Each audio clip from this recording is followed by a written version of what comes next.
Tuhan, di hari Pantang ini kita mendengarkan bacaan, terutama bacaan pertama, bagaimana agar kita melaksanakan Pantang dan juga puasa tidak hanya secara lahiriah saja, tetapi juga dibarengi dengan perbuatan kasih. Maka dalam surat gembalanya kemarin, Bapak Uskup juga mengingatkan kita agar kita berpantang, berpuasa, dan juga melakukan amal kasih atau melakukan karya kasih. Ya memang apa yang kita lakukan dalam masa Prapaskah itu kan saling berkaitan. Saya beberapa kali sudah menyampaikan, kalau misalnya kita pantang di hari Jumat, lalu misalnya pantang jajan, lalu uangnya kan tidak digunakan untuk jajan. Nah, uang itu dimasukkan ke kotak APP sebagai wujud kita terlibat aksi puasa pembangunan yang dananya itu memang diperuntukkan untuk mereka yang beruntung atau mereka yang masih membutuhkan bantuan. Juga kalau pantang daging atau pantang apapun atau pas puasa, uangnya yang tidak digunakan itu dimasukkan ke kotak APP. Ya memang seringkali kotak APP itu sel-selane menjelang dikumpulke, biasanya kotak APP dikumpulkan sel cepet gitu, tapi tujuannya adalah puasa, pantang, dan kotak APP itu seperti itu, ada tindakan puasa dan pantangnya, tetapi juga ada berbuat kasihnya dengan memasukkan dana ke kotak APP. Minimal itu yang paling sederhana. Juga kadang-kala kan kita karena Jumat pantang, Sabtunya bobel, lalu malah tidak menghayati pantang yang seharusnya perlu dilakukan secara terus-menerus. Maka itu contoh bagaimana sebenarnya masa Prapaskah itu disetting agar kita menghayati puasa, menghayati pantang, dan menghayati amal kasih. Itu cara yang paling sederhana.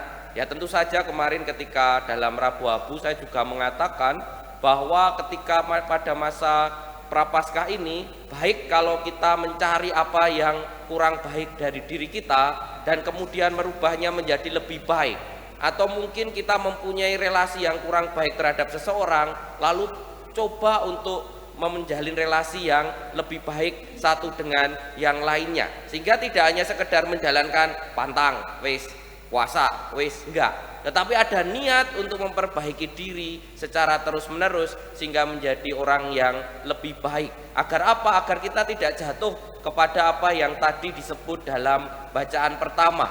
Kita hanya menjalankan lahiriah saja, puasa, pantang, merendahkan diri, seolah-olah bertobat dan lain sebagainya, tetapi perubahan nyata dalam hidup kita itu tidak nampak. Maka dalam Rabu Abu kemarin saya mengajak untuk masa Prapaskah ini, carilah satu sifat atau satu hal yang ingin kita rubah dari diri kita yang kita rasa belum baik. Jawabannya tentu di dalam diri sendiri. Mungkin pengen lebih sabar, mungkin pengen lebih irit, mungkin lebih pengen ramah, lebih ramah dan lain sebagainya.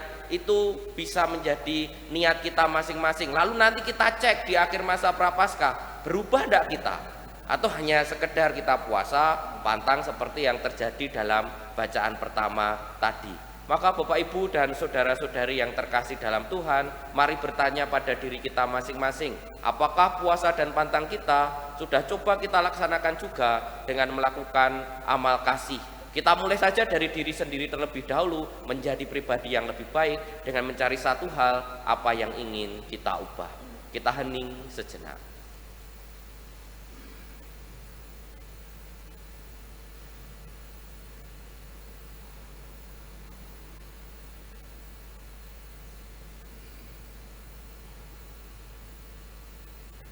Kemuliaan kepada Bapa dan Putra dan Roh Kudus seperti pada permulaan, sekarang, selalu, dan sepanjang segala abad. Amin. Kita lanjutkan dengan persiapan